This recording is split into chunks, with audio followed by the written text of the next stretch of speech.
persuade you to take a sandwich with you, sir? I'll get drive-through.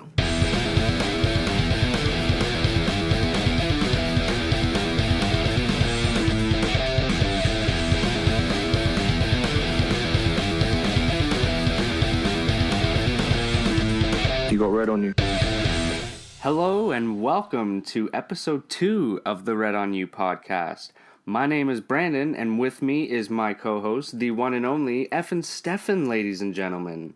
Hello, people. How are you? I'm good. How are you, good sir? I'm great. I've had a few beers and I'm ready to talk about some fucking hard blasting nipples. Yeah, are your nipples hard for this episode? Because I know mine are harder than the nipples on the bat suits that are used in the films we're about to review.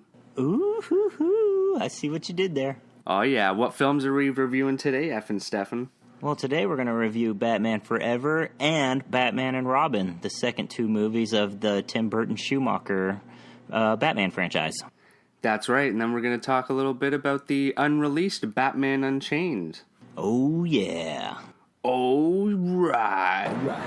It's going to be a great time. It is. I'm really excited, but before we get started, I just want to give a couple quick shout-outs to the first two people to comment on our first episode, which you can now find on iTunes and Stitcher, just in case you were wondering.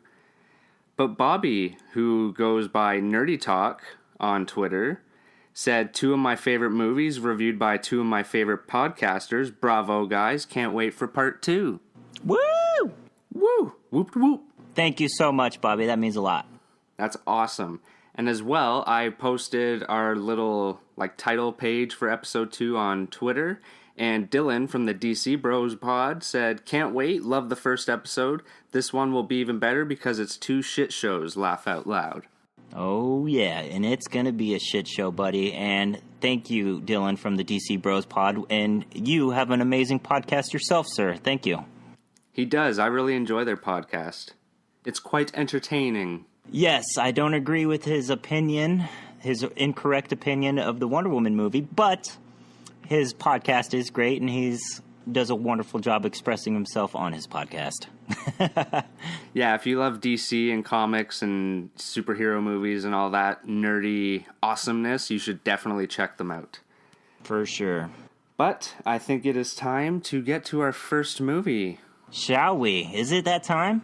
It is that time. It is time for the Nipple-tastic Batman Forever. Forever. All right. Batman Forever came out June 16th in 1995, directed by Joel Schumacher, produced by Tim Burton, and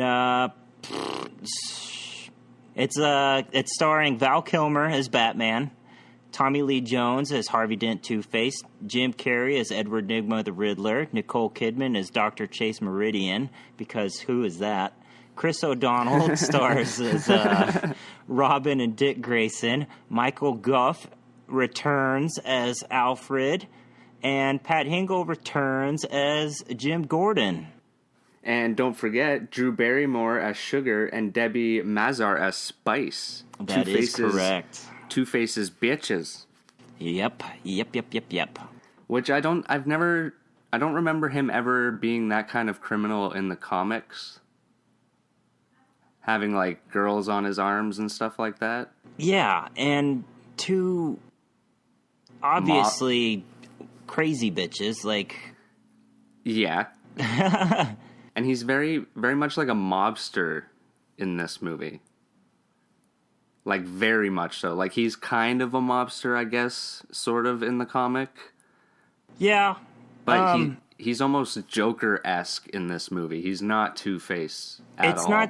It's not the mobster part that bugs me about this Tommy Lee Jones's character as Two-Face. It's the Joker wannabe part that bugs, and I'm pretty sure it bugs most people, and everybody couldn't get past that Tommy Lee Jones was just trying to be the Joker. He was not a Two-Face. He did not seem to be any sort of, not bipolar, but schizophrenic at all. No. Until there was one scene towards the end of the movie, just before he dies, that we'll mention later, that I'm sure you'll get into detail, that he he just seems like very one character the whole entire movie that just doesn't play off very well, I don't think.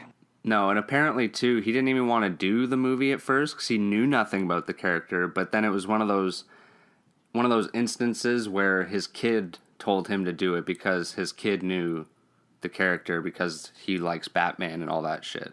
I hate to be a dick, but fuck that kid. Right? They should have just got Billy D. Williams. He was already in the movies. Right? God damn it. Come on!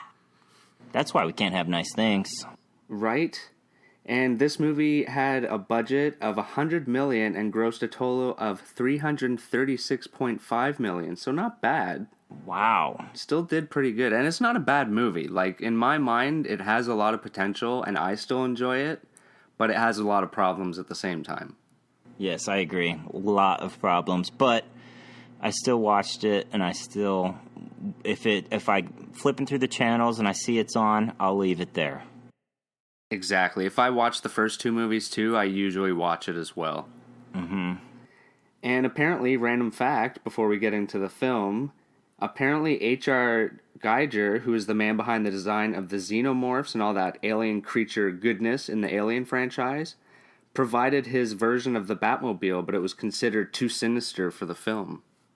That motherfucking guy who said, nope, too sinister. Fuck that guy. I would have loved to see. But a lot of it seems to have still had carried over into what we actually got, right? Yeah, because the Batmobile almost looks like it has a rib cage and shit. It's cool. Yeah, but what about glowing blue light says the Dark Knight and shadows and hiding in the dark to you? Not a whole lot. It was more of a... I think it was more of a toy advertisement type deal. Yeah, I agree. I think a lot of the toy factories had a say in what goes on in this movie. Yeah, and especially the next one. But Schumacher also seemed to have a thing for very bright lights, because even throughout Gotham and stuff, everything has neon lights all over it. It's like a neon lights factory puked all over Gotham before they made this movie. Because even Two-Face's goons, like we'll get into it now. Like the film starts off, and when we see Two-Face's goons, even their guns have neon lights on them. Yes, before we get into that, though, we should mention the awesome, not that very awesome, the montage. The montage of the Batsuit, and then the whole little drive-through joke, right? How's it go? Can I persuade you to take a sandwich with you, sir? I'll get drive-through. And then he drives off in his car, and I'm pretty sure I remember that from a McDonald's commercial. Pretty sure as well. I think I remember the plot of the movie. How did the movie go? So we started out like we just said. We get the Batsuit montage where we get the close up of the butt and the fucking cock. Yeah, and then he's on a his little way. bit of nipples, right? That's true. We do get a little bit of nipples. You can't start off a Schumacher Batman movie without a little bit of nipples. Bat nipples. And Batman's on his way to go stop Two-Face, who has held a bank hostage. And Batman is kind of stupid and just jumps right into danger and gets trapped inside of a vault that starts spewing acid. Yeah, because some fucking asshole that was tied up couldn't keep his fucking mouth shut. Right? Yeah, I guess that's true. I guess if he didn't say anything, Batman wouldn't have ran. It's a trap! Yeah, he's in there. And then Batman turns around and helps him and rips off the tape off his mouth. It's a trap. Well, but thanks, asshole. But if you look around, there like later on, there's like giant ropes and shit attached to the safe or vault or whatever to pull it out, if I'm not mistaken. Like, he should have known something was afoot. He's supposed to be the great detective. The world's greatest. And it's actually cool because, well, it's not cool because they didn't use it. There was actually a scene that was supposed to start the movie that took place in Arkham Asylum. And we see an empty cell that Two-Face is broken out of with Batman Must Die written in blood on the wall. But they thought it was too scary. I think that sounds awesome. But, yeah, Two-Face, he I don't know how, but he pulls the vault out of the building with a helicopter and proceeds to carry it. And of course, Batman gets out and cuts the cable, but not before attaching a grappling hook to the building and to the vault, and it going right back into place where it first came from, with the guards still on top, safe and sound. Well, there's only one explanation. I'm Batman. All right, you got me. You got me. Yep. I can't argue with that shit, man. It's just logic. There's more Batman logic, too, though, because he's swinging on the chain, and Two-Face proceeds to crash the helicopter through a big neon flashy billboard. They go right through it, and Batman magically appears from 12 to 20 feet below the helicopter to on top of the helicopter. If you ask me, that's pretty goddamn impressive. It is very impressive, but I want to know how the hell he did it. I'm curious, man. I'll tell you. I'm Batman. All right, but you can't... I need more. Wait till they get a load of me. Oh shit, that's totally wrong. No, this movie has Two-Face in it, remember? Oh, it's not the same character? No. My bad. Why can't you just die? There you go. Okay. And I never knew there was a Statue of Liberty in Gotham. Yeah, Gotham must be located at the same spot as Manhattan. Yeah. Random. I never knew that. But then the highlight of this film, in my mind, is Mr. Edward Enigma, a.k.a. the Riddler. Oh, the Riddler. You were supposed to understand. I'll make you understand. You gonna make me understand? So good. I love his origin story, how he looks up to Bruce Wayne and wants to be Bruce Wayne and all this, that, and the other. And when he finally gets a chance to meet Bruce Wayne and tell him his ideas and all this shit, Bruce Wayne just completely cuts him down. And that scene that you just played is where he turns evil. That's the flip of the switch, if you will. The evil, and it's because his invention taps into people's brainwaves. Yeah. That's You can't be big tapping naming. into people's brainwaves, dude. Right? It just causes too many questions. It just raises too many questions. I'm not mad at it, though. I mean, maybe I No? would be mad at it if I knew about it, but if I didn't know, I wouldn't be mad. What Mama don't know won't hurt her. Well, Bruce Wayne did know. That's the thing. Yeah, true. And at that point, he has nothing but hate for Bruce Wayne. So he decides to kill his boss right after testing his new invention on him. His boss is kind of an asshole, though. Sucking up your IQ. Boop-a-doop-a-doop-a-doop-a-doop-a-doop. That's one of my favorite parts of the movie. Yep. Where the fisherman starts coming out. And Yeah, and he's just like, oh.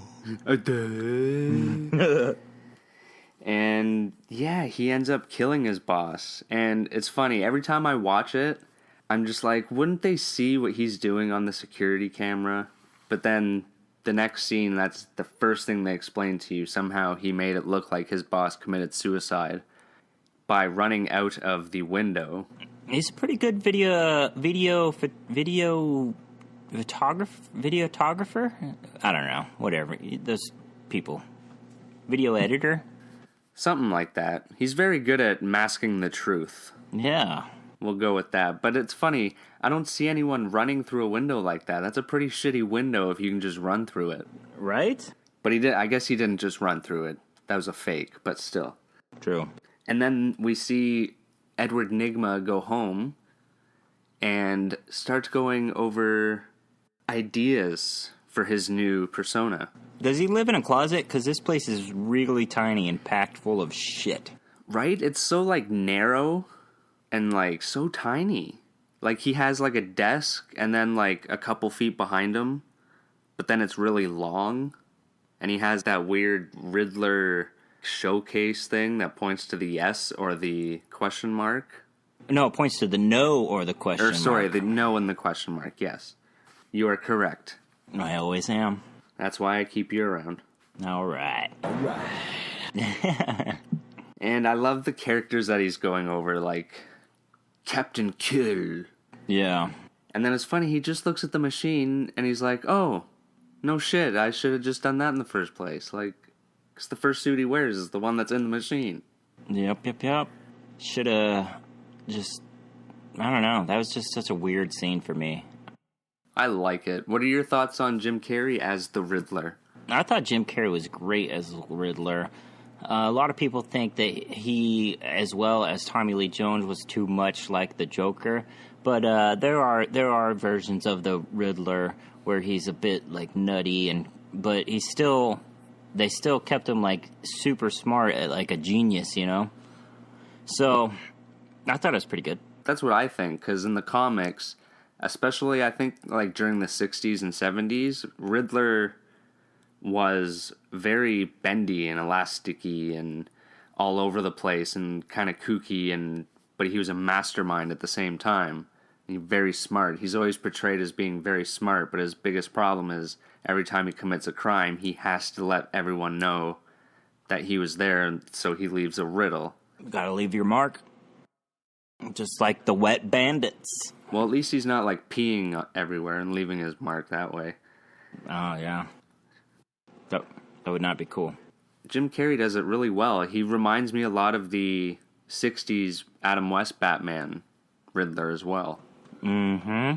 Especially with his one piece that he wears when he's blowing up the Batcave. And he's doing all the baseball moves and shit. Oh, yep.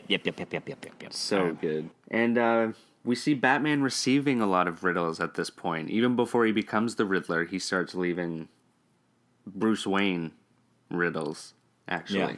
And I think it's safe to say that the Riddler is my favorite part of this film, just in general. I'm not going to lie. Yeah? Okay. I'll agree with that. I guess my second favorite part would be Robin. Yes, Chris O'Donnell, I think, did an excellent job of Robin. Yep. But what do you think of the way Robin was introduced into Bruce Wayne's life? Like his origin story?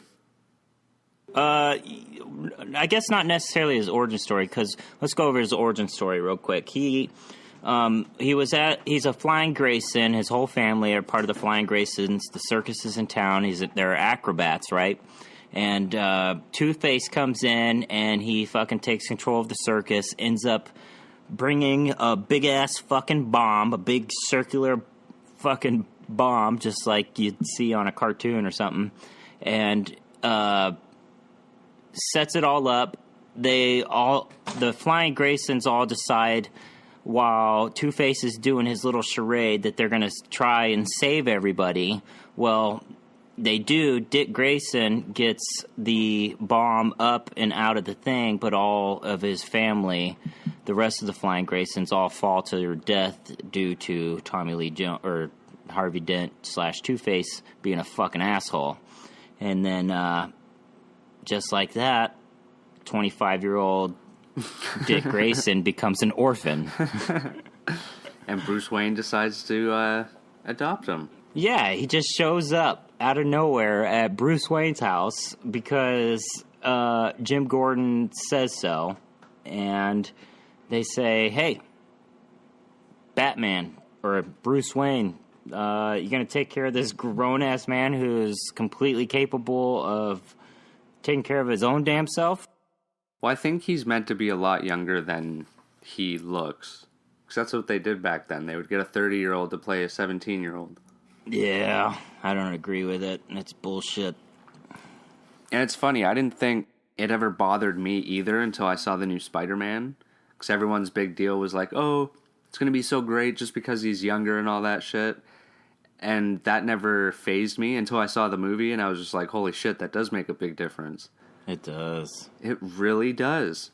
But yes, at this point too, because Bruce Wayne is getting the riddles, for some weird reason, his detective skills have left him, so he takes them to Dr. Chase Meridian, or Meridian Chase, who is played by Nicole Kidman. Kidman. Who ends up being the Bond girl of this movie. You like strong women. I've done my homework. Or do I need skin-tight vinyl and a whip? I haven't had that much luck with women. Maybe you just haven't met the right woman. And she is horny as fuck, dude. She just Right? wants the goddamn bat dick. Black rubber. And then don't she really doesn't like want the it. bat dick. She wants the Bruce dick. And then oh no, maybe she still wants the bat dick. Nope, she wants the Bruce dick. She was Fuck. more Two-Face than Two-Face was. Yeah, I'd say that's true. Oh, and also Batman is going to her because he's starting to have flashbacks of a suppressed memory he's having of his father's journal, where the last entry says, we don't really want to go to the movies tonight, but Bruce really wants to, so we're going. So in a way, it's Bruce's fault that they died that night. But they actually cut a lot of that out of the movie. They only show like young Bruce walking through like a funeral and looking at the book and then running and falling into a cave, and that's about it. Yep. They should have kept all those scenes in, man. I think Dr. Chase brings up like, oh, Bruce, that's a suppressed memory, and then that's about it. They don't really hash it out. Yeah. But I guess that's okay. No, it's not. It's not okay. This movie sucked, man. What are your thoughts on Val Kilmer as Bruce Wayne Batman? I know you're a big fan of Val Kilmer, so what do you think of his portrayal as the Dark Knight? Fuck you. I fucking hate Val Kilmer and his stupid goddamn face. I hate him. He's got the face that I just fucking hate. He's the worst Batman ever. George Clooney's a better fucking Batman, and his nipples were even worse than Val Kilmer's nipples. Ugh, But they're rubber Val Kilmer. nipples. Fuck you, Val Kilmer. So you don't like him Val as Batman? Kill Me is more like it. So that's a nay-nay on the Val Kilmer? Definitely a nay-nay. I actually didn't have too much of a problem with him. He's nothing special or anything, and unfortunately, he was made to You're say right. lines like, I'll get drive-through, but I guess that was... He is nothing special. Yeah. Yeah. Yeah. I guess it could have been better. It really could have been. But at the same time, I didn't even have a huge problem with George Clooney's Batman in the first half of the movie. Yeah? We'll get to it, but his character like completely changes like 8 times during the movie too. That was my biggest problem. But Yeah. so we already talked about Dick Grayson. Holy rusted metal, Batman! Huh? You're good, it's all metal, it's full of holes, you know? Of course, they're paying homage to Burt Ward, right? Yes, very much so, and I love that. It made me laugh the first time I saw it because I kind of grew up on the '60s Batman. It was great. Like I saw the '89 Batman first, but then I remember seeing reruns of the '60s Batman and loving it as well. Yep. So now the Riddler and Two-Face team up and go on a little crime spree, and they end up finding out Batman's identity. What? How'd they do that? Well, Batman plays detective again and figures out how to turn off a machine that Edward Nygma is showing the world that puts people into their fantasies and on vacations and whatnot. And the date that Edward Nygma has, which is one of Two-Face's girlfriends or girls or whatever, mistresses maybe. Drew Barrymore. Yeah, she comes around the corner. She's like, "Oh, this is how you turn it off," and just pulls out a little tube thingy, gives it to him, puts it in his pocket, and proceeds to enter the machine without any hesitation or double checking anything else, or like I guess that's my biggest problem with this Batman was there was a lot of parts where it was like, I don't think Batman would be that dumb. Batman is not that dumb. Like, oh, I'll just take the advice of the date of the criminal that I came to stop. So he goes in, and of course, she takes out of her cleavage another tube green glow stick, sticks it in the machine, and there you have it, folks. Well, to that point, I don't think Batman knows that Edward Nygma is the Riddler yet. At this point, Touche. You got me there. but still, why the fuck would you go in and not suspect that? Oh, they'll just flip it right back on when I go back in. Exactly. When I go in there, you fucking moron. And then Two-Face crashes the party because he's sick of waiting for his part of the deal when they teamed up, which was to get the Batman. Yeah, he just fucking busts right in. Yeah. It was a decent entrance, I must say, but then Batman comes crashing through the ceiling. Your entrance was good, his was better. Exactly. Even the Riddler knows what we're talking about. That's right. Because Two-Face just has too much of an attitude problem. He just comes barging in and shooting people and shit, and Batman flies out of the sky, cape a-flowing. It's good shit. Yeah, it's like typical badass Batman shit. It's like your splash page of the movie where Batman just comes in with his cape all fluttering in the wind and looking like a beast. It is a cool scene, I won't lie. But because they know who Batman is, they figure out where the Batcave is, and poor Alfred gets smacked. He doesn't deserve that, Stefan. You're fucking right. Why has Alfred got to get smacked? He's good people. He's just minding his own business, trying to do good and give the kids their candy. Right? Well, anyway, they proceed. The Riddler proceeds to blow up the Batcave with his little green bat bomb thingies, and they kidnap Dr. Chase. The babe, the Bond babe of the movie. Yeah. I'm not a big fan of her. I'm not gonna lie. Black rubber. No, she's not your cup of tea. Well, no, like she's like good looking and everything, and it's Nicole Kidman, of course, but just the character like comes on too strong. You know what I mean? I know exactly what you mean. Like holy crap! Like like she's just looking to get some D from the B, man. All right, yeah. I guess the nipples turn her on. Who can blame her? I guess. But to save Chase, Batman and Robin have to take the Batboat and the Batplane to Riddler Island and proceed to fuck up the evil duo's plans. What do you think of the Batboat and the Batplane in this one? Well, when they decide, when Batman's like, should I go by boat or should I go by plane? And that's when Robin busts in. How about both? And we totally forgot to mention the whole fucking when Robin wants to be Robin, but Batman's like, no, you can't be Robin. And he's all like, why not? I could be Batboy or Nightwing. Yeah. Yeah. And, I love that reference. Yep. You're like, ooh, Nightwing. I see what you did there. And if fucking Schumacher. If you were going over names for a superhero and you said Nightwing and then Robin, which one would you choose? Nightwing for sure, because Robin's kind of lame. Right? I mean, Robin's an awesome character. I love Robin in the DC universe, but the name Robin does not sound badass at all. No, and Nightwing is just, epic. And also, I love that his suit is made insanely quickly. Alfred has got the skills when it comes to making superhero outfits. He should have started his own business. He's got the skills to pay the bills, brother. So, yeah, what do you think of the Batboat and Batplane? They pretty much just look like the car. Yeah, pretty much. I mean, you think Batboat, Batplane, that's what you get. And I actually had the toy back in the day that was like the 3-in-1 Batmobile, Batboat, Batplane.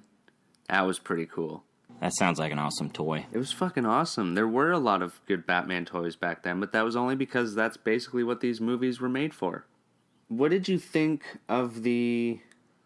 Like, before we get to the very ending, what did you think of the score of the film? Because it's not Danny Elfman this time around. No, it's Elliot Goldenthal, right? Yes, and he was apparently hired before the film was even, like, written.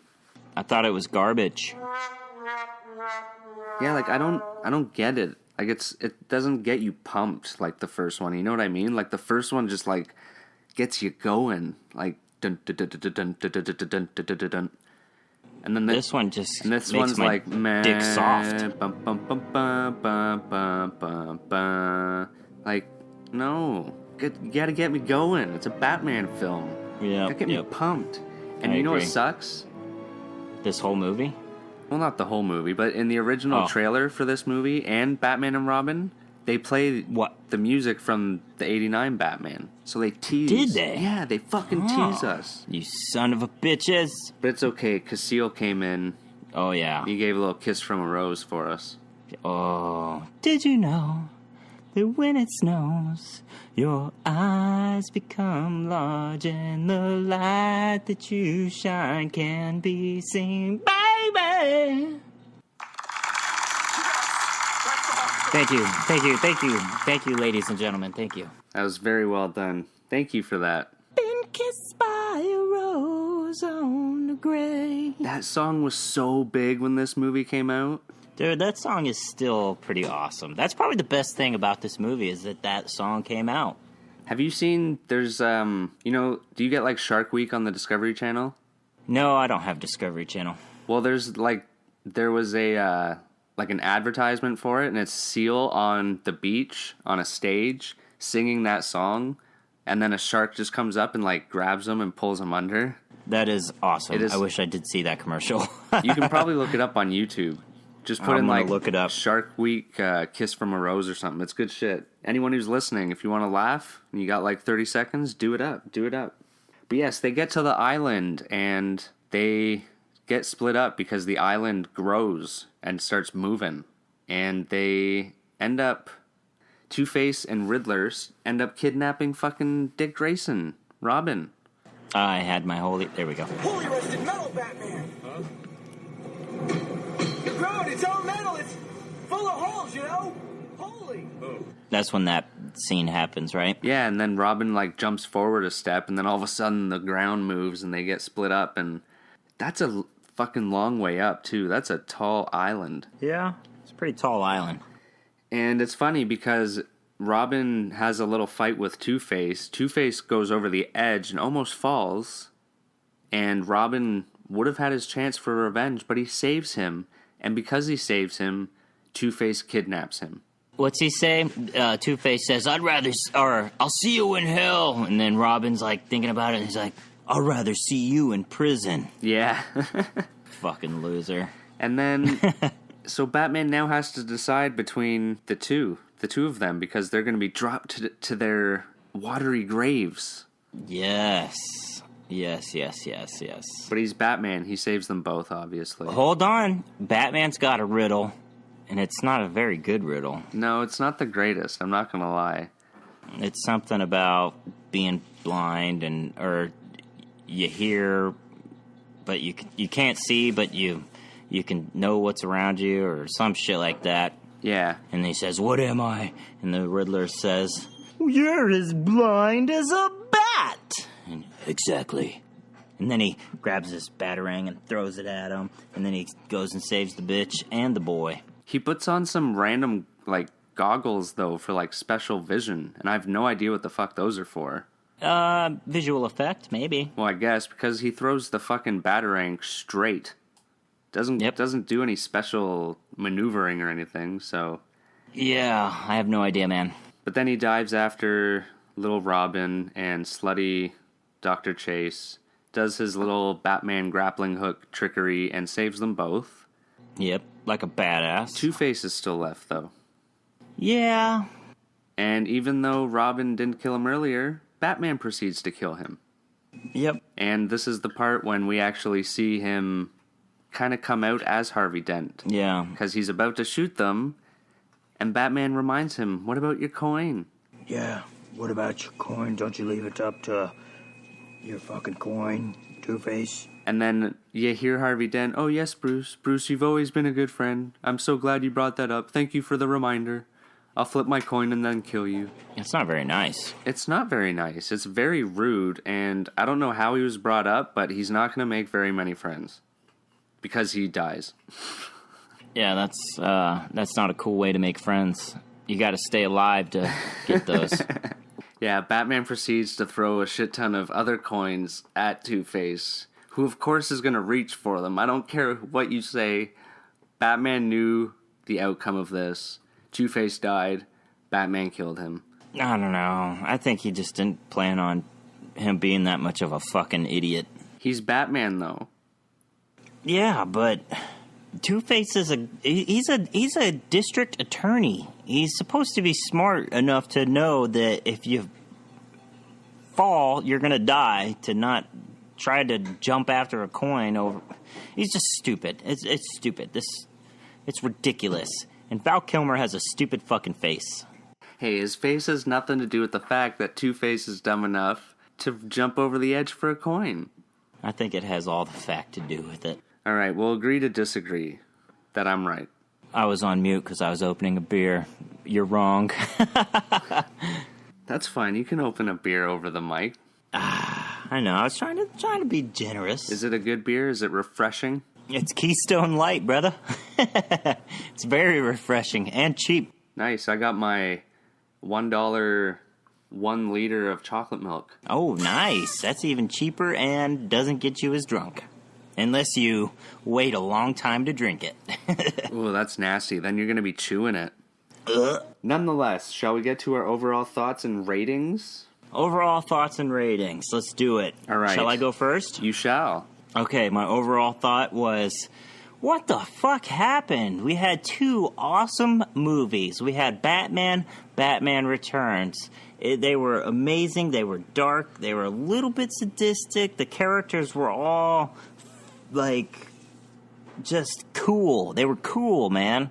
And then you get into this movie, which is supposed to be the next movie of the franchise, but to me, it just feels like a completely different franchise. The characters aren't cool. They're cheesy. They say stupid lines.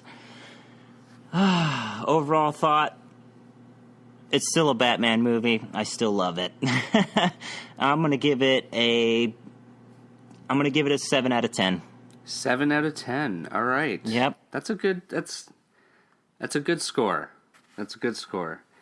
Well, Rotten Tomatoes gives the film a 40% rating. IMDb gives it a rating of 5.4 out of 10. And I'm going to have to give it a 7 out of 10 as well. It's right there in my notes.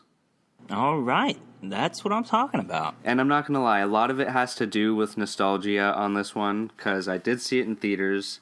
I owned a crazy amount of the toys. I love Jim Carrey as the Riddler, and I love Jim Carrey in general. And oh, yeah. Dude, I remember I had a deck of cards that were Batman Forever cards, and it just had the Riddler and Two-Face, and it even had stupid Dr. Horny Chase on there, and Robin, and of course I loved Robin as a kid because I always wanted to be Robin as a kid, because what kid doesn't want to be fucking Robin? So it's like, shit, we got our first fucking, like, movie with Robin, besides, like, the 66 movie, but that doesn't fucking count, right? No. So, it's fucking cool, man. It's goddamn Batman and Robin, dude. And you can't be, I guess you can be too mad at it, but you're still gonna love it because it's goddamn Batman. you can still hate a Batman movie, and we'll get to that. But I completely agree. Like, this one, it had a lot of potential. There was a story buried beneath the pile of crap that it kind of turned out to be. But, yeah, overall, I still enjoy it and always watch it whenever I watch the other movies. So, 7 out of 10 it is. Dead even, 7 out of 10 with both of us. Now, everybody else listening can have your opinions if it's higher or lower. Just know that you're wrong. Let us know your opinions. I would love to hear other people's opinions, because this is the movie that's kind of in between the good ones and the very shitty one. Let us know. Tell us what you think about this movie. You can totally check out our website, leave a comment on the post where we post the episode at the blog or the RedOnYou pod.blogspot.com, and you'll fucking find it right there. Leave a fucking message or hit us up on Twitter or on the Facebooks.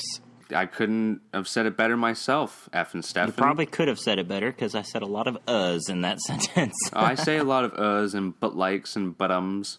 But-dum. But yes, before we get to our next movie, did you want to take a quick promo break? Let's do it up, man. All right, get rubber nipple excited and stick around for our review of Batman and Robin. Ooh, I can't wait.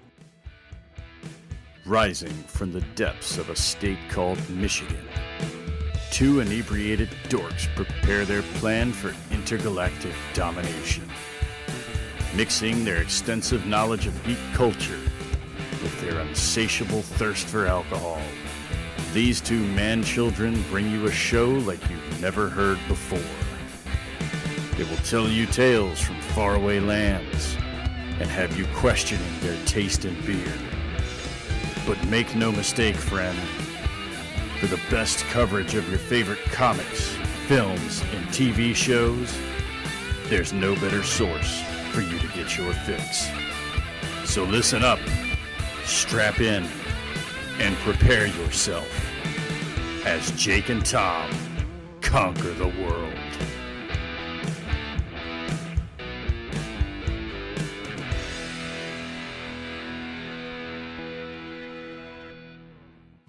Hi, I'm Mark James from the popular Poop Culture Podcast. I'm here today to talk to you about a serious matter millions of Americans struggle with each and every day. Do you suffer from a moderate to severe disinterest in life? Have you or a loved one been diagnosed with social perplexia, a general knowledge deficiency? Then Poop Culture, with all the snatch 'em in, may be right for you. The Poop Culture Podcast gives you your minimum daily required allowance of popular culture, comedy, and general tomfoolery. Please operate heavy machinery while listening to Poop Culture. If you achieve an erection lasting more than 4 hours, then good for you. Side effects may include, but are not limited to, nausea, diarrhea, general sense of euphoria, hallucinations, side and stomach cramps, social gaping, anal leakage, and dry mouth. Listen to the Poop Culture Podcast and gain the confidence you need to relate to people once again. No need to ask your doctor because Poop Culture is right for you. Poop culture, yeah, it's a poop culture.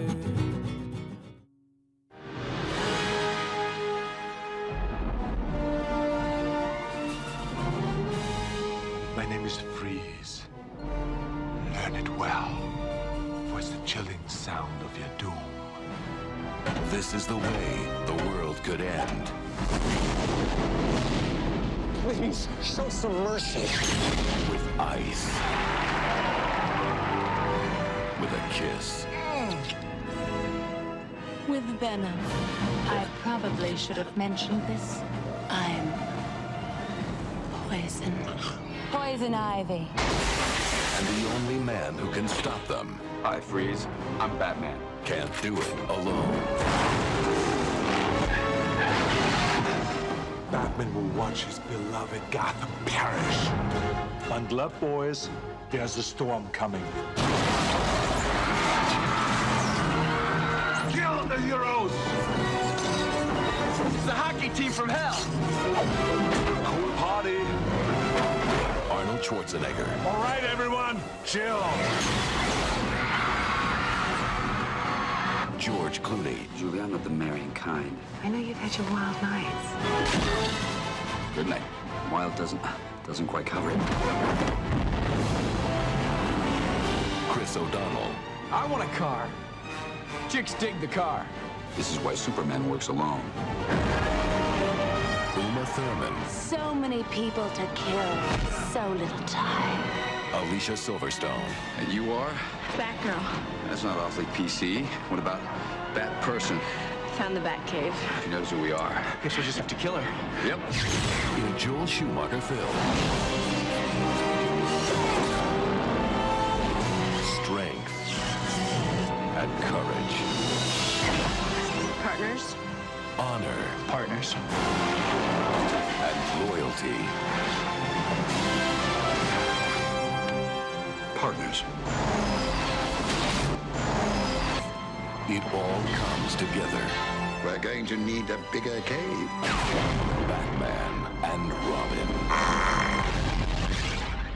Hello and welcome back to the RedOnYou podcast, where we are nipple hard excited right now because we are in the middle of reviewing the Schumacher Batman films. We have already gone over Batman Forever if you are just tuning in now, which would be kind of weird.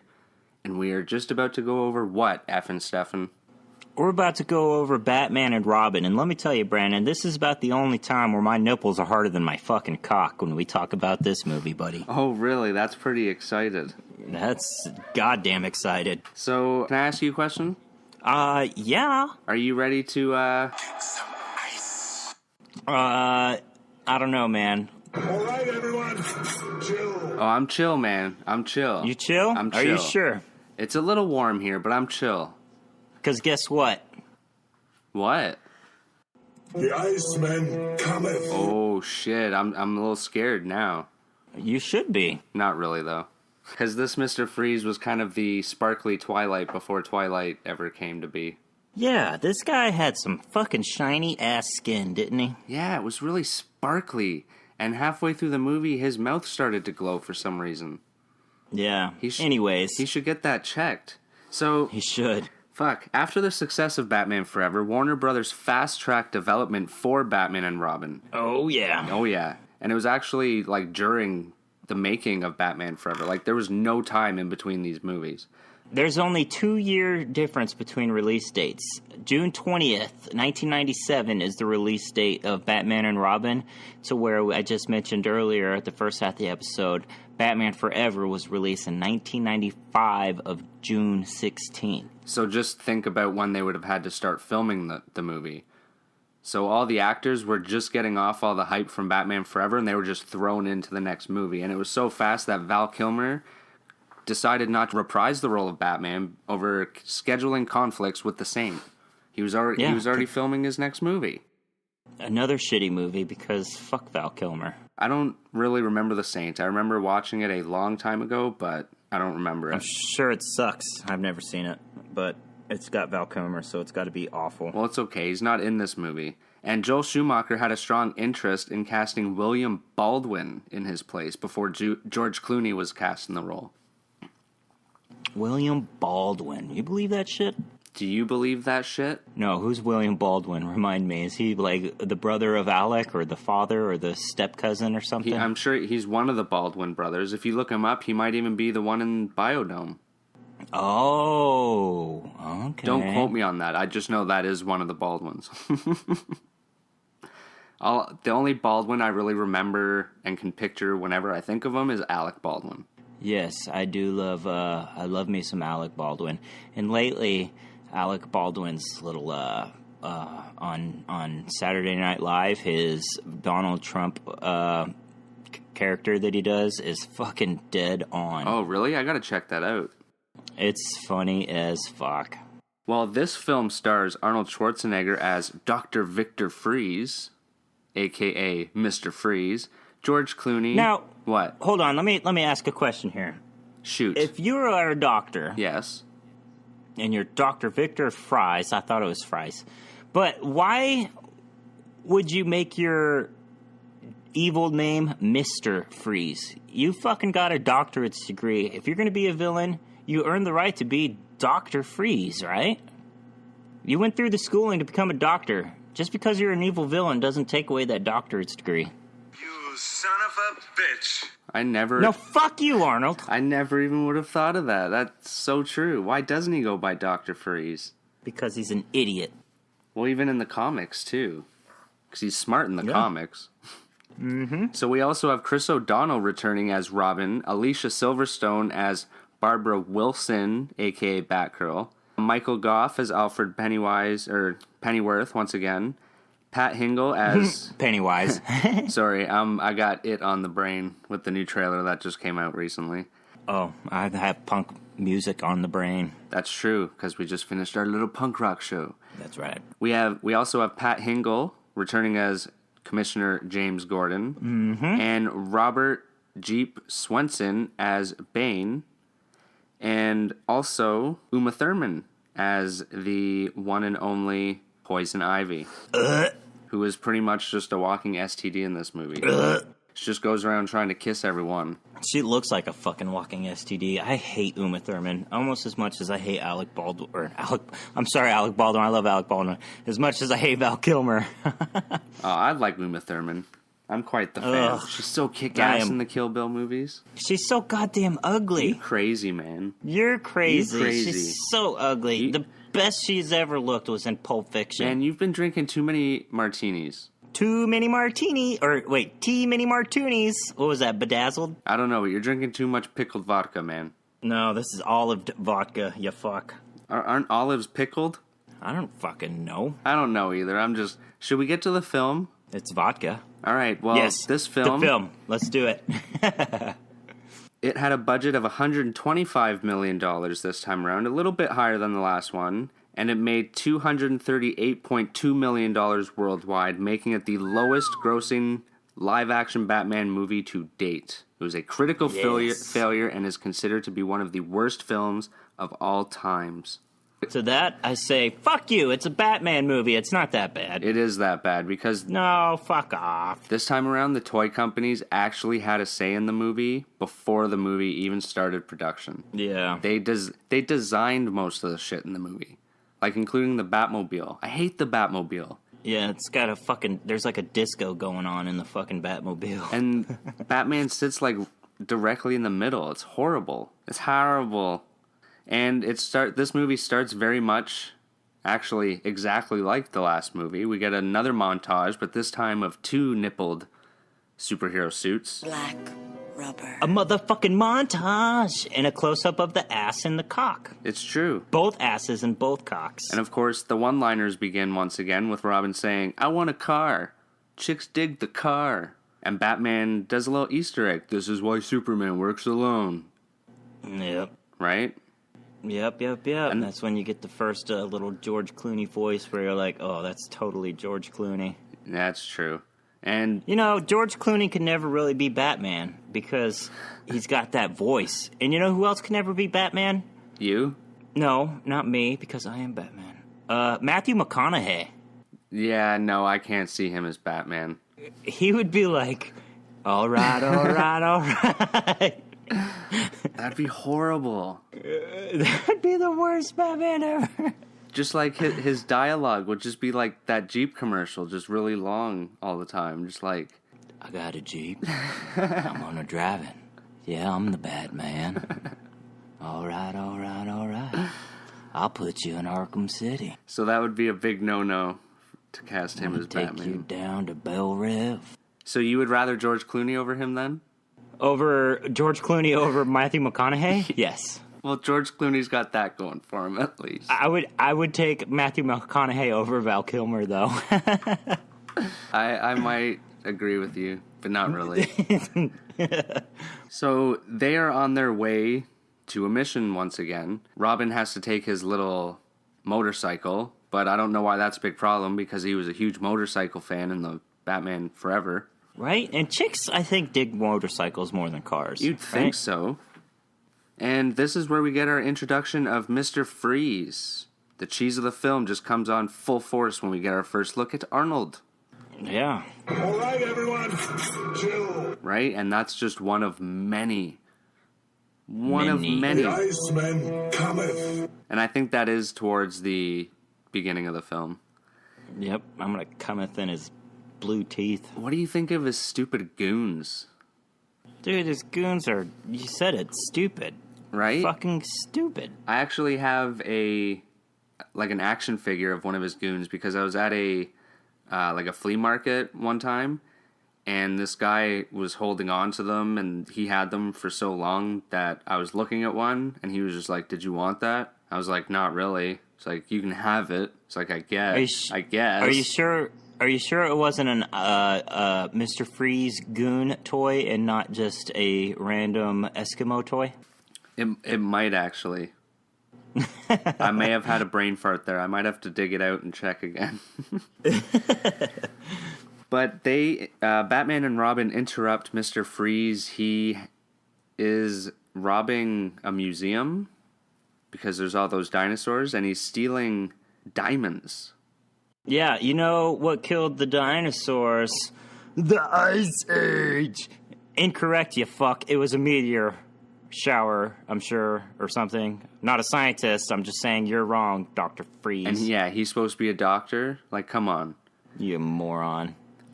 And once again, instead of a helicopter, he flies away in a rocket that looks like a metal egg. Very Willy Wonka looking. And of course, Batman is inside, and Robin gets on. And Mr. Freeze escapes, and they kick the doors out and surf back down to Earth from, like, the atmosphere and magically survive. It's pretty, very much White Ranger-esque when he was on the snowboard. Remember that in the fucking movie, the Power Ranger movie? I don't. And he... Oh, God Damn it. I was hoping you'd remember that. It was awesome, man. I haven't seen that White movie Rangers in so was like long. skydiving. Everybody was skydiving, and he had this like the snowboard attached to his feet. He was sky surfing, I guess. I don't fucking know. I do Either remember way. that. Yeah, I knew. I do remember that now. Yep. But of course, Mr. Freeze gets away, but not before freezing Robin, and Batman has to stay behind and thaw him out. Luckily, he has a thaw gun on his utility belt. Very coincidental. Hey, he always comes prepared, no matter what. Why wasn't Batman prepared with, like, heating gloves? I don't know. He could only be so prepared, all right? Okay. And he's only George Clooney Batman. So what are your thoughts on Arnold's portrayal of Mr. Freeze? It's probably the worst portrayal of any Mr. Freeze ever known to man. Do you think if it wasn't such a cheese movie, he could have done a good job? I think if the script was completely rewritten and it was written by anybody other than Akiva Goldsman, then yeah, I think probably he could have been pretty good. I think he could have done a good job, because even his story in this is very similar to the animated series origin story, Heart of Ice. Like, a lot of the things that happened in this movie, the way even the way he freezes Robin and Batman has to put him in like that little pool and then thaw him out. Yep. The way Mr. Freeze builds the giant freeze gun, that's in the episode. His wife being cryogenically frozen so he can help her and save her, that's from the episode. The way he becomes Mr. Freeze is from the episode. And that episode won like an Oscar. So there was so much potential to happen in this movie, but they had to make it into a fucking hour-and-a-half toy commercial. Yep. What are you gonna do? But then we get the introduction of another shitty character. 2 more shitty characters, because this movie is just filled to the tits with too much crap. And I usually love tits, but when the tits are filled with crap, they're pretty stinky tits. Right? And we get Dr. Pamela Isley, a.k.a. Poison Ivy, and Bane, a.k.a. Poison Ivy's bitch boy. Yeah, what's up with that? Bane ain't no one's bitch. No. Bane's a fucking smart, intelligent, badass, strong motherfucker who breaks Batman's back. He breaks the Batman. He breaks the motherfucking Batman, dude. And when... The only thing Bane breaks in this movie is my balls, because this is some bullshit. And I don't understand how he just starts following her around, too. She's just like, I'm Poison Ivy now, Bane, let's go. Oh, Bane. And just follows her. Bane. Oh, how about the doctor or the fucking evil black market selling evil scientist guy who's making the super soldier serum that made Bane, that made the Venom? Yeah, that's Mr. John Glover, who also was Lex Luthor's dad, Lionel Luthor, in Smallville. Oh, Riri. That's fucking faux show. I ain't lying. That's cool. Little random fact. Yep. I like that. So what are your thoughts on Poison Ivy and Bane? Well, Poison Ivy's an ugly fucking cunt, and Bane is a little bitch. Plain and simple? I don't even think they needed to be in the movie, man. Like, at all. No, they're not... Yeah, I agree. They have no threat. The only thing Poison Ivy does is make Robin argue with Batman about shit that Robin already argues with Batman about trusting him. Well, yeah, because they were already arguing in the beginning, so why did you need something else to keep them arguing? Exactly. Other than that, fucking Poison Ivy does nothing in this movie except make no goddamn sense, because she doesn't make any goddamn dollars either. She just causes like another problem, and even when she's taken down at the end, it's the worst fight ever. She just gets eaten up by one of her own plants. How does that make any fucking sense? Her own fucking plant. That she grew, and that she was sitting in, and that she's probably been sleeping in, and nay. That's That's like Aquaman getting eaten by a shark. Right? Like, it just doesn't happen. No, it does not. And even the way Bane is taken down, it literally takes 2 kicks for Robin and Batgirl to kick the tube out of the back of his head. There's no struggle. He just pins them against the wall, and Robin's like, kick the tube. He tries, and then she kicks it out, and he's done. It's like, come on. Boom. Just that easy. But Mr. Freeze is a bit more of a pain in the ass, because he's taken over the, the observatory, and he's turned it into a giant freeze ray with all of his crystals. Which, another point, why the fuck is there an observatory in the middle of Gotham City, this brightly lit fucking city? Observatory is supposed to be in a nice dark location so they can observe the fucking stars without light pollution. God, idiots. You make Idiot! You make another valid point. You're on a roll. I've been drinking too much. Hey, no, you are very correct. Like, that doesn't make any sense. Ugh. And then, of course, we're talking about the end already, but we need to talk about the introduction of Barbara Wilson, a.k.a. Batgirl. Barbara Wilson. Wait a minute, that doesn't ring a bell. I think it was supposed to be Barbara Gordon. Yeah, big problem. Did you want to take this one on? Oh, Barbara. Let me tell you, Alicia Silverstone is a hot little piece of ass, but her fucking story makes no goddamn sense to me. Old Uncle Alfred is sick.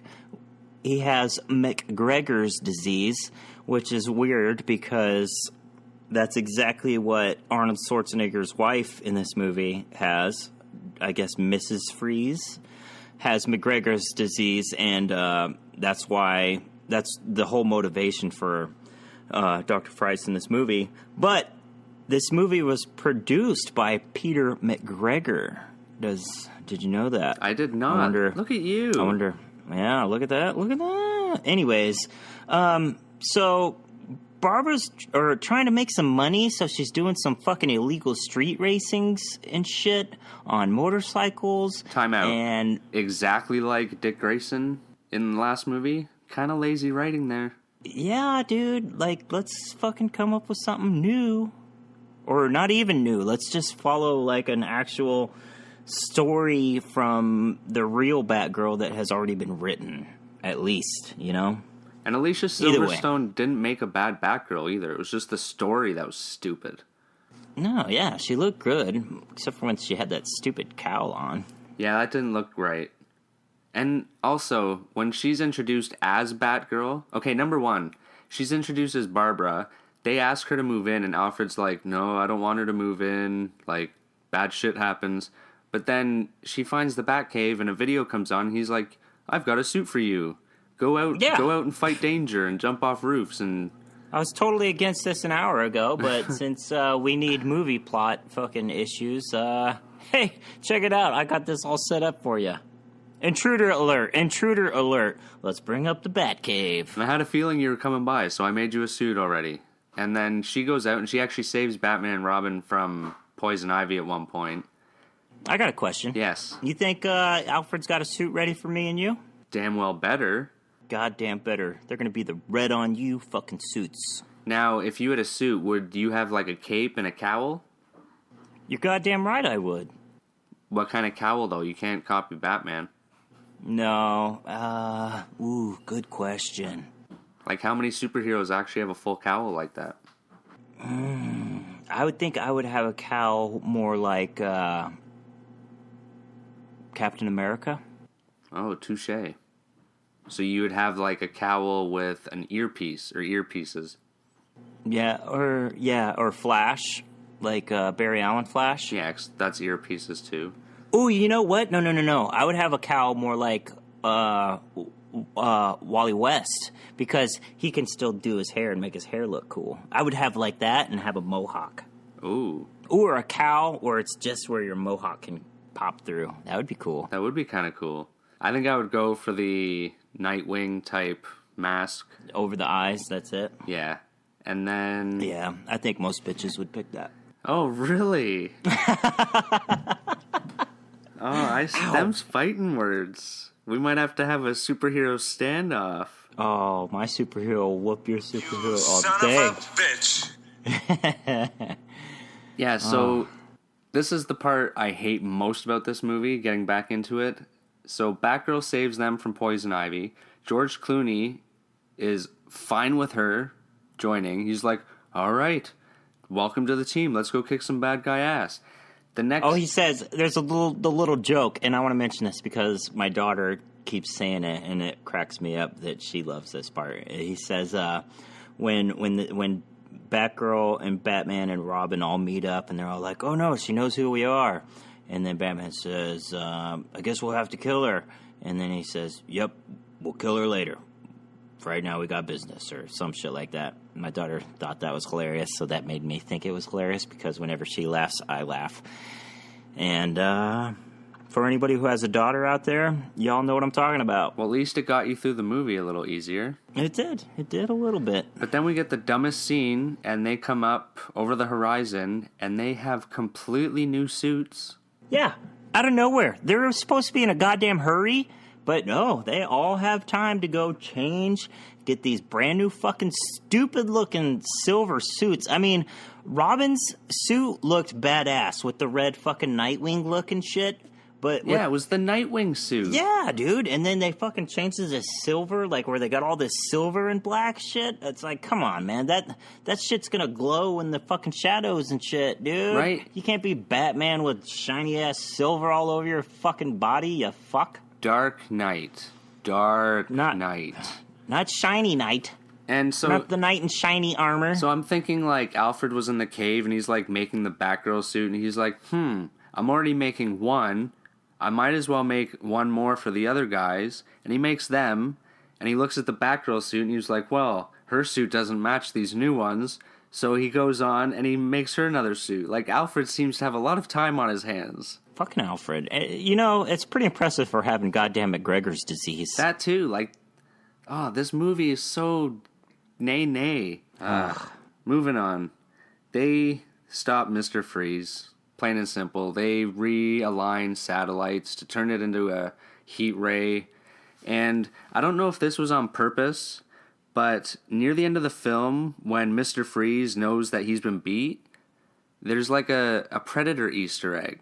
Because at the end of Predator, when Predator thinks he's beat, he's lying on the ground and Arnold Schwarzenegger's looking down at him. And the Predator proceeds to push a bunch of buttons on his wrist, and then that's when we get the big explosion. And there's one part where Mr. Freeze falls over the edge, and he's lying on his back, and Batman is still up on the platform looking down on him, and Mr. Freeze, Batman's like, you've been beat, and he's like, I don't think so, and he starts pushing like a couple buttons on his wrist, and that's when all his little bombs start going off. Yeah, and that's when he's bombs away, Batman. Yeah, fuck, get out of here. Fuck, bombs away. They're never ending. Oh, I don't think Arnold Schwarzenegger had any actual dialogue in this movie. Everything he said was some sort of pun. Next time I watch this movie, that is going to be the reason why. I'm going to actually count every one-liner and pun that he says throughout the movie. I want a total. It's got to be like just one continuous. That's it. The whole fucking movie. We'll see. But yes, Batman pretty much just makes a deal with him at the end. He's like, if you cure Alfred, I'll make sure you can just keep doing your research in Arkham and save your wife. And he's like, take these and call me in the morning. Hey, but why the fuck couldn't he just do his research in the first place? And, you know? Well, Poison Ivy talked him into creating the freeze ray. No. I'm talking about before all that. Before Dr. I think they Fries say become Mr. Freeze. Why? I think they say his funding was cut or some shit. That's what I'm saying. Why cut his funding? Let him fucking keep going. It's Bruce Wayne. It's Batman that's fucking funding it, right? Yeah. Well, why is he being such a bitch? Why? Like, hey, dude, you can cure cancer. This guy can probably cure cancer. He just needs to fucking study it up. Well, why fucking cut the cord? You know. At this point, I think Mr. Freeze is crazy. And when his funding was originally cut, like even in the animated Heart of Glass or Heart of Ice, sorry, his boss, there was no poison ivy, so his boss or whatever says, we're cutting you off because you're using too much of the funding, and Mr. Freeze, I think, like, goes to hit him or something, and his boss pushes him into chemicals that make him turn into Mr. Freeze. I remember all that. And it goes on from, So in the show, he builds the ray to kill his old boss. So they could have done that in the movie. Fuck the poison ivy Bane part. Fuck poison ivy right in her ugly fucking butt. She doesn't even have a nice butt, dude. I'm a boob man anyway. I am a boob man myself. Alfred gets cured. Mr. Freeze is Poison Ivy's new cellmate, and he's gonna teach her a lesson because she pulled the plug on Lady Freeze. Yep. And that's about all she wrote. Yep. Yeah. I don't know what the fuck happens there. I'm pretty sure Batman would not allow a murder to happen in Arkham Asylum with Dr. Freeze going into Pamela Isley's cell. So that seems like bullshit. Well, he already killed Joker and Two-Face. Well, that's because he's a murderous piece of shit. No, he's Batman. But shall we get to our... Oh, yes, there is a love interest in this movie, but they don't really show it. There's like 2 scenes with her. Yeah, you see that there's that one scene where he's all like, he's talking and he's thinking about something, and she says, "You just called me Pamela." No, the fuck he did not. I watched that movie 1,000 fucking times. He did not. I rewinded it. I was like, did he fucking call her Pamela? No, he did not call her fucking Pamela. This bitch is crazy. Is she really, though? Maybe you're the one that's crazy. No, I'm not crazy. She's the one who's crazy. I'm gonna watch it again. She wouldn't give me a fucking Pepsi. Pepsi, man. Coke. I'm not crazy. You're the one who's crazy. You're driving me crazy. That was the Suicidal Tendencies reference there, and you just ruined it with your fucking Coke nonsense. God damn it. Maybe I was just adding to it. I don't know. How do you know? You're crazy. Either way, this love interest was bullshit. They're at the beginning of the movie. Oh, when are you guys getting married, Bruce Wayne? I've only been seeing this bitch for a year. Holy shit. I was with my wife for 7 years, and she's the perfect woman. It took 7 years for me to marry her. As it should be. You gotta know for sure on that kind of stuff. Ugh. Crazy. Gotta make sure. Crazy. All right, shall we get to overall thoughts and ratings and get this shit out of the way?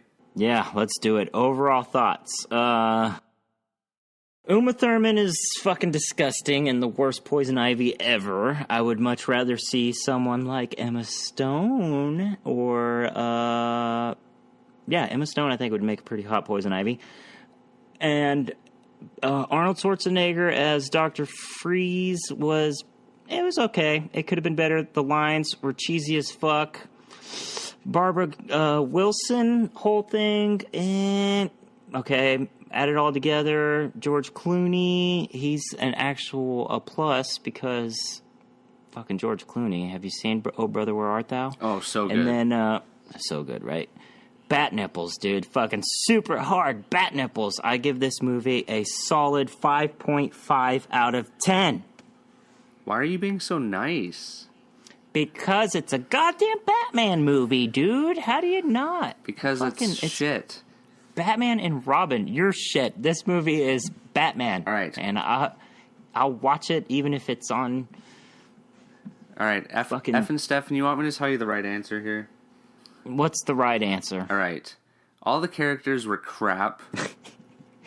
A lot of them could have had the opportunity. Robin wasn't crap. No, even he says in interviews that most of the time he wasn't even in the scenes unless he was talking. And he said he didn't even have a lot of fun because it felt like they were filming a toy commercial. And I think a lot of the characters, if they had the opportunity to play the characters right, they may have, like all the actors, if they would have had, like, if they had the chance, they would have done a decent job. Most of them. Besides Uma Thurman. Agree to disagree. But the story was horribly just put together. It did have potential, but they started throwing in more and more stuff. Poison Ivy, Bane, Batgirl, just more and more. And it was just like, no, you gotta save some for the next movie, or just keep it simple. And especially with someone like Mr. Freeze, who has that much of a personal story, you can't mix it up with other stuff. You gotta focus on him more. So, Rotten Tomatoes gave the film a full 10% rating, IMDb gave it a 3.7 out of 10, and I'm going to give it a whopping 3 out of 10. It's really just a movie you watch to make fun of, and it's still hard to watch even for that reason. 3 out of 10? 3 out of 10. Wow. Yeah. You son of a bitch. No, you son of a bitch, Arnold. You let us down. I'll agree with that. I forgive you, though, because you are Arnold.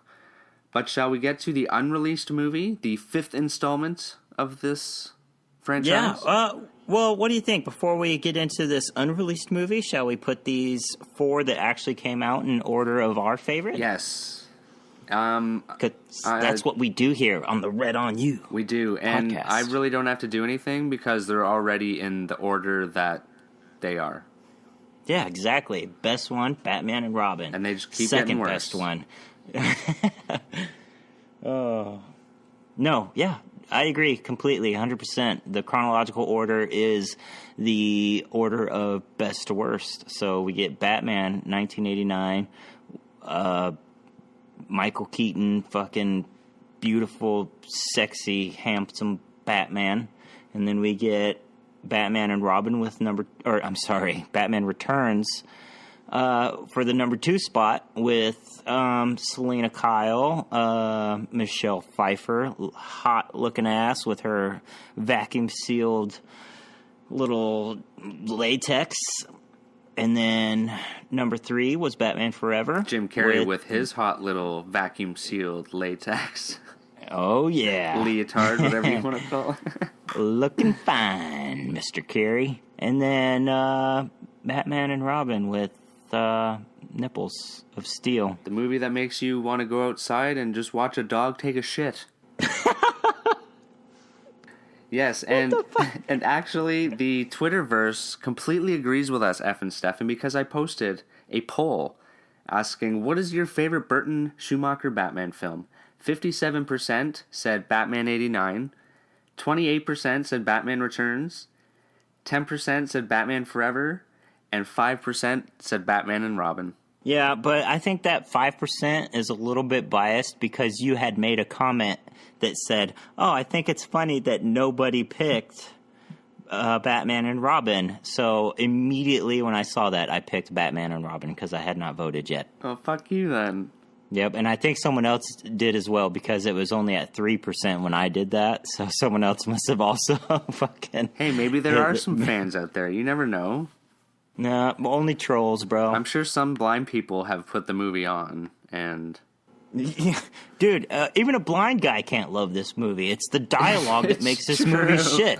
It's true. All right, the unreleased 5th installment, Batman Unchained. During the filming of Batman and Robin, Stefan, Warner Brothers was impressed with all the hype that was going on, so they decided to immediately hire Joel Schumacher to return to direct a sequel. Akiva Goldsman, who worked on Batman Forever and Batman and Robin with Schumacher, turned down the chance to write the script, and in late 96, Warner Brothers and Schumacher hired Mark Perosevic to write the script for what would be known as Batman Unchained.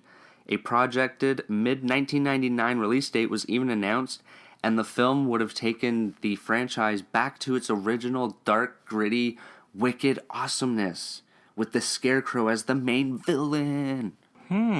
Which did carry into Batman Begins. Okay, so check this out. That movie, that guy that was supposed to write this movie, Mark Protasevich, he has screenwriting credits for a movie called The Cell, which came out in 2000. I have not seen that one. It's actually, is that the one with Jennifer Lopez? I have no idea. I couldn't tell you. If it's the movie I'm thinking of, that's a pretty, crazy, visual movie. So it would have been cool if he did Scarecrow. Okay. He also did Poseidon. Okay. In 2006. I haven't seen that one. But he did do these next two, which I am a fan of, which is I Am Legend, and he has story credit for Thor in 2011. Oh, shit. Yeah. Nice. And what's cool that the Scarecrow being in it, they were going to take all the old characters and all the old villains from the old movies. Like, they were going to try and get Jack Nicholson, Danny DeVito, Michelle Pfeiffer, Tommy Lee Jones, Jim Carrey, to return in Batman's mind as a result of Scarecrow's fear toxins. That would be cool, but let me ask you this. At any point in any of those movies, do you think Batman was actually scared of any of them? Well, if it's his first encounter with the fear toxin, he doesn't know what it is, then yeah, he's probably scared. No, well, I mean throughout the rest of those other movies, do you think those are things that he would be scared of for when he gets the fear toxin? I think that more than anything else, because that's the only thing he deals with most of the time. Yeah, I mean, I would think he would just be like scared of falling in the cave with the big bat fucking coming after him and shit. Like, well, he probably sees that too. Yeah, but apparently the theme of the movie was going to be fear. And when you think about it, the way he's treated all the criminals in all the movies, like even Jim Carrey, he didn't kill him, but he like fucked him up and deformed him and like made him go crazy. Yeah, he was kind of fucked up looking. Yeah, so after all these years, he's starting to feel guilty and shit because he hasn't been the best bringer of justice. He is a murderer. Yeah, so that's probably built up, and he has to overcome the fact that that's the role he's taken on. Like, he has to deal with it. And also in this movie, they were going to include Harley Quinn, but she was going to be Joker's daughter out for revenge because Batman killed him. Ooh. Yeah, so that would have been kind of cool. Who was the baby mama, I wonder? Oh, that's a good question. That is a good question indeed, because if she's Harley Quinn... Yeah. But it could also have been... She could have been born before he even became the Joker, too. Okay. And he was just a deadbeat dad or something? Yeah, because he was a criminal, so maybe he didn't even know about her. Yep, still story plot, like, holes there, because why the fuck would she care if her dad that disowned her fucking left and died or something? Maybe people go after her for being the daughter of him and throw her in the vat of chemicals. I don't know. But she was supposed to be played by Courtney Love. Oh. Like, that's who they wanted. Ugh. I think that just about does it, though. Yeah? That does it? That does it for this franchise. Well, I rate that unmade movie a 3 out of 10. What? You'd give that a lower rating than Batman and Shitpile? Yeah, because it never came out. Because of Batman and Shitpile. And, just because I'm an asshole, and that's the way I'm feeling right now. I'm giving you my honest answer at the moment that I'm feeling in this moment that we are living right now. Come on! You want to get nuts? Let's get nuts. Let's get nuts. Let's fucking get nuts. All right, well, this was an awesome first 2 episodes, if I'm not going to lie. We did one of my all-time favorite franchises, and we did good. I thought we did an amazing job. And guess what? What? My GarageBand app is still recording, doing great. Yay! And if you liked what you heard, or even if you didn't, please leave a review on iTunes or Stitcher, because that is where you can now find the RedOnYou podcast. The RedOnYou, one word, podcast. That's right. RedOnYou, baby. Woo! We did it. We are fucking on iTunes and Stitcher because we're fancy. We are fancy. I'm over here drinking martinis and shit. You like your pickled vodka. And we are also on Twitter. We are on Twitter. And we have a website, and that's the redonyoupod.blogspot.com. Yes, if you want to check it out. There's not much there yet, but we will be posting written reviews every here and then, now and then, whatever you want to say. Yeah, words. And, yeah, we are just rambling now, so shall we wrap this episode up? Let's wrap it up. I usually don't wrap my tool, but let's wrap this, fool. Alrighty. Before we get to the end, get excited for episode 3, as we are going to be reviewing Spider-Man Homecoming and Wonder Woman. Ooh, both. A twofer. Oh, a twofer. We can't just review one. We've seen them both, and they're both fucking good movies. Spoiler alert. I love them. That's kind of our review right there, but we're going to get into it nonetheless. So we hope you enjoyed the show. We hope to see you next time. But hey, F and Stefan. What's up, man? You got Red on you. Oh, yeah. That pot roast is good. Fuck you. I know. And this martini, too. I sound like a fucking snob. You can enjoy that nasty-ass pickled vodka. That's gross. You don't like martinis, dude? No. What is wrong with you? Truth be told, I've never had one. You know who drinks martinis? Not Batman. I was about to say fucking Bruce Wayne, bitch. Bruce Wayne doesn't drink. Bullshit. Did you see Batman versus Superman? Motherfucker was drinking the whole wine cellar. That's not canon. That's not canon.